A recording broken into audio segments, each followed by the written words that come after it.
पौने 7 बजे के आसपास मेरे पास एक फ़ोन आया। मेरे एक दोस्त ने फ़ोन किया कि आप इस वक्त कहाँ हैं? मैंने कहा मैं इस वक्त घर पर हूँ, कंप्यूटर पे कुछ काम कर रहा हूँ। उन्होंने कहा कि नहीं, इस वक्त आपको उमर मस्जिद अबुल फज़ल एन्क्लेव के आसपास होना चाहिए, क्योंकि मुझे इत्तला मिल रही है कि वहाँ आसपास पुलिस की बड़ी तादाद में तैनाती वहाँ पर देखी जा रही है और ख़ास तौर से रैपिड एक्शन फ़ोर्स के जवान आसपास की गलियों में तैनात हैं। तो मैं फ़ौरी तौर पर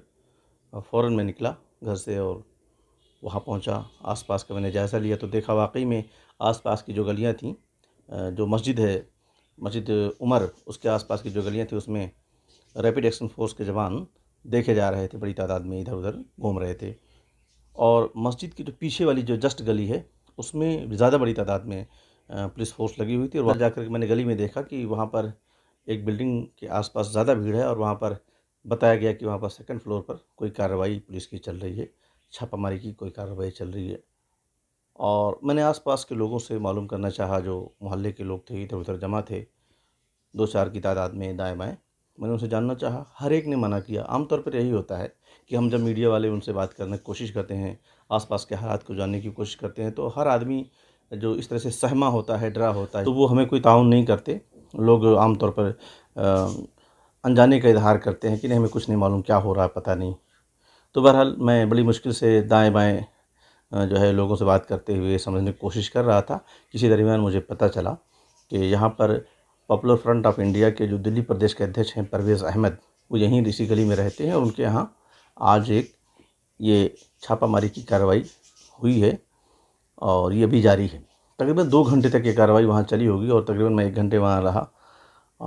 देर से थोड़ा पहुँचा था। तो उसके बाद जैसे ही मैं घर पहुँचा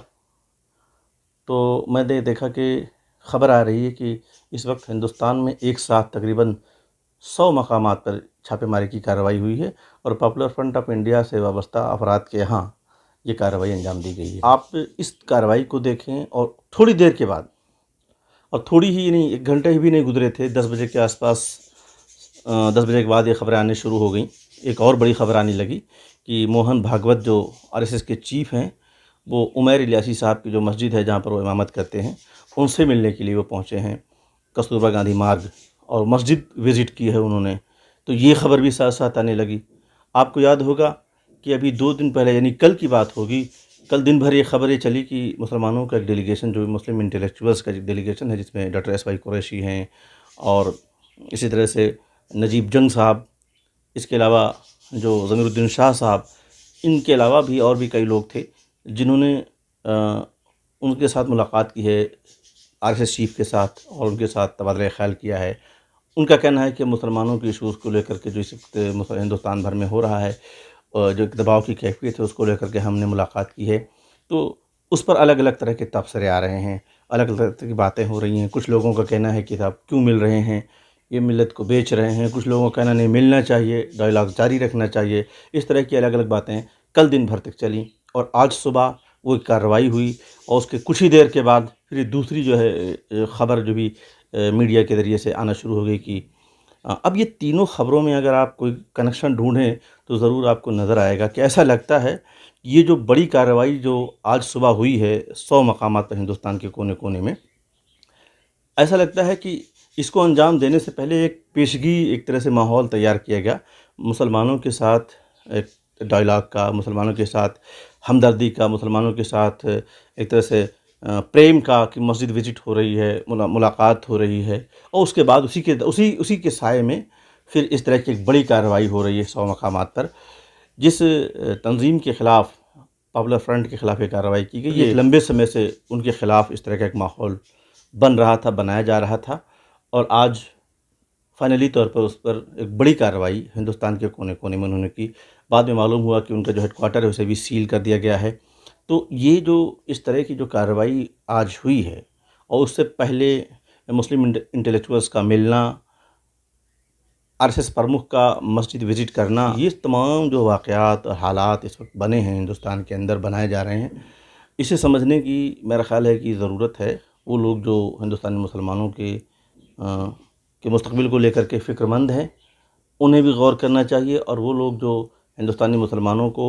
ये बताने की कोशिश कर रहे हैं कि उन्हें डरने की ज़रूरत नहीं है, घबराने की ज़रूरत नहीं है, उन्हें डायलॉग करने की ज़रूरत है, तो डायलॉग के साथ-साथ ये जो दमन की जो नीति अपना रही है सरकार, एक तरफ वो डायलॉग के लिए रास्ता भी खोले हुए हैं, दूसरी तरफ अपना जो उनका एजेंडा है, वो भी अपनाए हुए हैं, जिसके खिलाफ कोई ऐसा बड़ा सबूत अभी तक नहीं मिल पाया कि वो किसी भी टेररिज़्म एक्टिविटीज़ में मुलविस पाए गए हों। उसके बावजूद उन पर एक बड़े पैमाने पर क्रैकडाउन किया जाता है और साथ ही साथ हिंदुस्तान और हिंदुस्तान से बाहर रहने वाले मुसलमानों को ये भी संदेश दिया जाता है कि हम आपके साथ हैं, हम आपकी मस्जिदों में विज़िट कर रहे हैं, हम आपके लोगों से मिल रहे हैं। इसी दरमियान एक और ख़बर बड़ी दिलचस्प आई। शाम होते-होते मुझे एक प्रेस रिलीज़ मिली। इम्पार के जो अध्यक्ष हैं डॉक्टर एमजे खान, अजीब बात है, इम्पार पर हमेशा से जिस दिन से वो कायम हुआ उस पर ये इल्ज़ाम पहले दिन से लगाते रहे लोग, और ये इल्ज़ाम कितना सच्चा है कितना झूठा है इसमें मैं नहीं जाऊँगा कि ये आरएसएस ने इस इम्पार को खड़ा किया है। आज उनका एक बयान आया है कि ये जो मीटिंग हुई है मुस्लिम इंटेलेक्चुअल्स की, उससे इम्पार का कोई लेना-देना नहीं है, क्योंकि इम्पार को बदनाम किया जा रहा है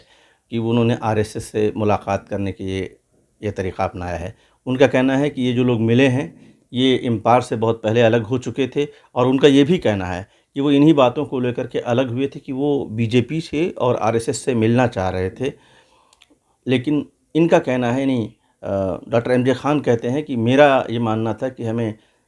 इस तरह से मिलने के बजाय हमें हुकूमत से मिलना चाहिए, और हम मुसलमानों का जो एतमाद है उसे हासिल करने की ज़रूरत हमें है, तो उस पर हमें काम करना चाहिए। तो एक तरह से ये अलग एक तरह की बहस और भी इसमें जुड़ गई है कि इम्पार के अध्यक्ष डॉक्टर एमजे खान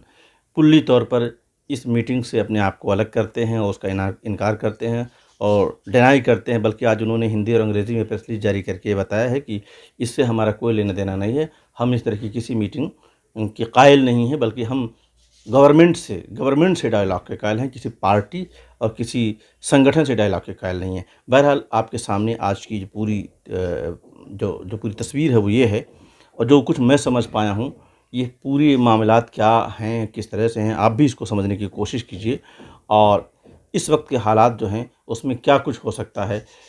ये आप बखूबी समझ सकते हैं। और अपने तौर पर इसमें जज्बात में आए बगैर हिकमत और हौसले से काम करने की ज़रूरत है। किसी भी तरह की किसी जज्बातियत की बिल्कुल ज़रूरत नहीं है। तो इसलिए जो भी हालात हैं उससे निपटने के लिए तदबीर भी की जाए और हिकमत भी अख्तियार की जाए,